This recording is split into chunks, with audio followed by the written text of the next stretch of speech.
one, the only Jessica Anderson in here from Anderson Kusher with the first love court of 2023. Yes. How weird is that? You know what? I was writing out checks the other day, and, a check. I mean, who writes checks these days, One right? check. But I had to write one out to that? Renown. And I actually put 23 on the check. I actually, patted myself on I'm the in back the up like I remembered. funky, 2 hook 3 mode still. Yeah. I can't really get it yet. It'll take me a while.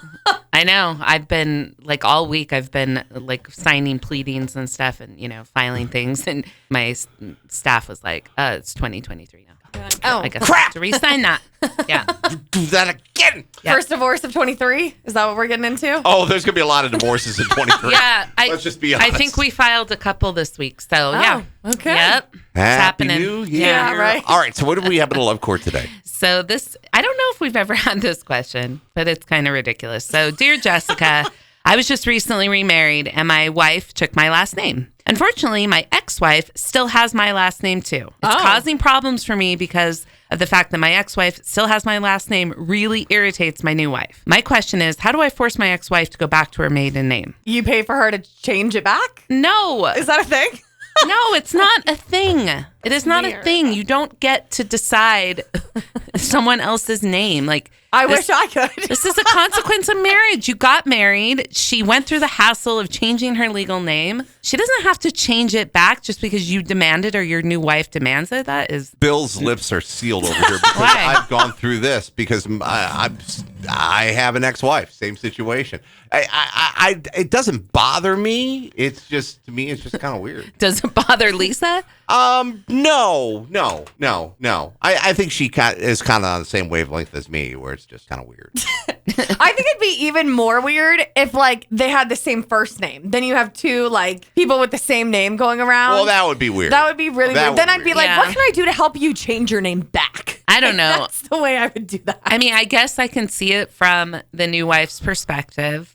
That would be annoying because there's another Mrs. So-and-so out there. How do you even start that conversation? You're not going to. That's weird. First of all, there's absolutely no legal basis for Right. it. I mean, I've had people try to negotiate that in divorces. And it is, I won't even offer it. If I represent the husband and he's like, I want her to change her last name, I want that to be part of the settlement. I'm not even going to offer that. No, that is none of your business what she decides to do with her name. It's her name. Because you're divorced. Right. It's her And name. why should it even bother you? It's a consequence of marriage, man. And if you if the ex-wife really wanted to, she could go do all of the things to change her name. She doesn't have to, but she could. Here's the thing. You could change your name to anything. Yeah, He's just lucky totally. she doesn't change her name to, Bob's first and only love or whatever, like her name. Don't give anybody any ideas. Ann Smith hyphen Bob's first and only love. Real love. As much as it, because one and only. I do think it bugs some people, but there's not a dang thing you can do. Not at all. No, I understand the frustration, but it is not something to waste your energy on. That is my advice.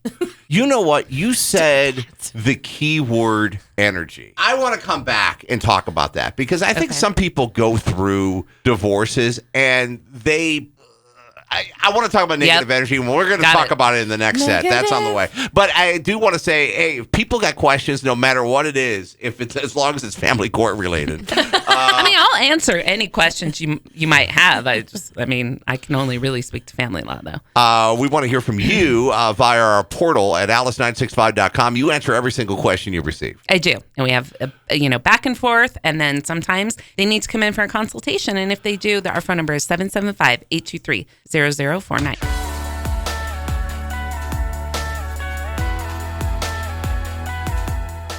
The one, the only Jessica Anderson is in here from Anderson Kusher with another fine edition of Love Court in Session. And, it's funny, Jessica, your love court question this morning about one of the people in the relationship not changing the last name. Right. To me is petty.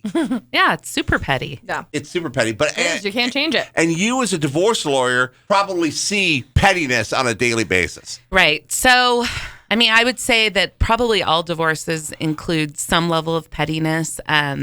my style is to try to talk my client out of being petty. Actually, I was just talking to my staff yesterday about including in our retainer agreements that I'm no longer going to fight about personal property that's worth less than $5,000. Okay.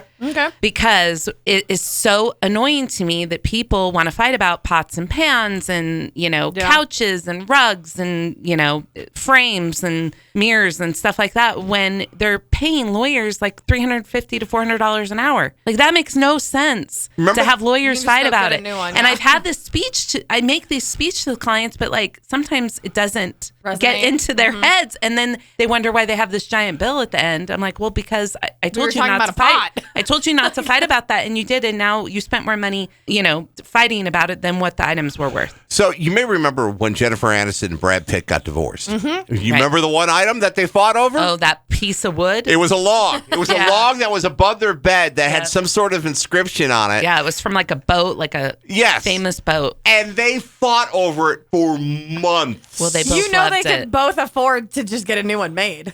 Yes, buy a replica. Yeah, something. I mean, that kind of thing, that log was worth more than $5,000. So I would have totally fought for that log.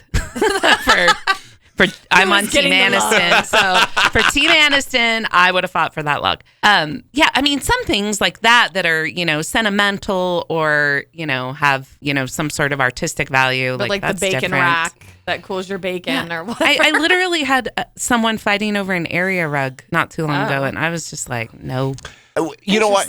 It's crazy, and I went through a divorce about 20 years ago, and I had some people after we got divorced say, "Well, I can't believe you're upset about this or upset about that," and I'm like, "Why?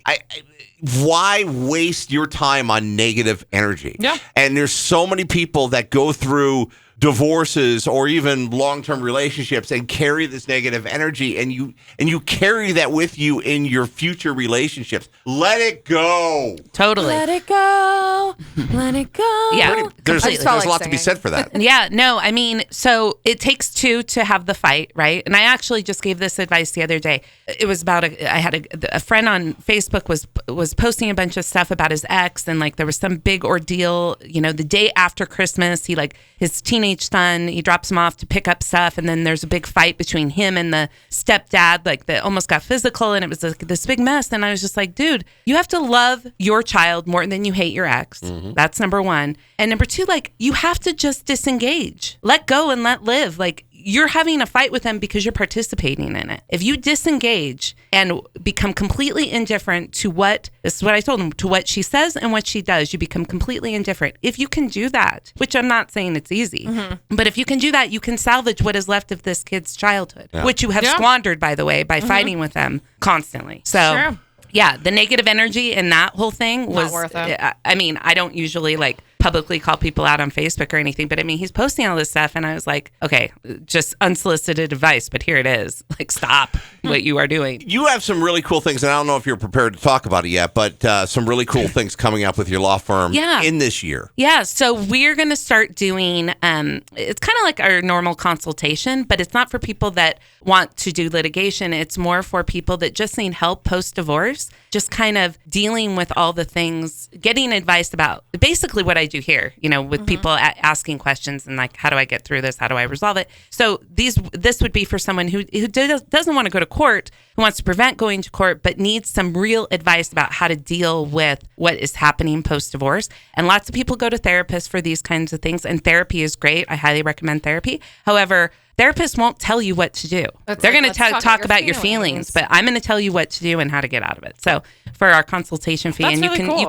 and we're going to call them divorce coaching sessions, and you can call and arrange those just like you would a consultation and have as many as you want. All right. We love that. If people want to learn more about you and ask a question for the Love Court, we have a great portal set up, alice965.com. You enter every single question you receive. Yep. And if they want to come in for a consultation and talk more, they can call us at 775-823-0049.